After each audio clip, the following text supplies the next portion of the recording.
கோவை மாவட்டம் வால்பாறையில் கிறிஸ்தவர்கள் இயேசு கிறிஸ்து சிலுவையில் அறையப்பட்டு மரித்ததை குறிக்கும் புனித வெள்ளி தினத்தை ஆழமான பக்தியுடன் அனுசரித்து வருகின்றனர். கிறிஸ்தவர்கள் இயேசு கிறிஸ்து 3ஆம் நாள் உயிர்த்தெழுந்தார் என்பதில் நம்பிக்கை கொண்டவர்கள்.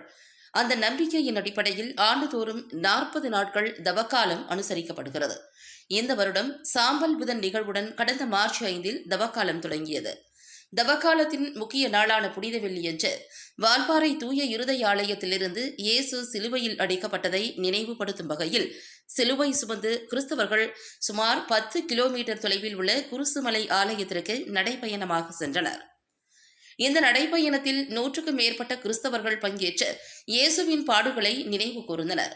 நாளை மறுநாள் இயேசுவின் உயிர்ப்பு தினமாக கொண்டாடப்படும் ஈஸ்டர் பெருநாளை முன்னிட்டு பக்தியில் உருக்கமாக இன்று புனித வெள்ளி அனுசரிக்கப்பட்டது.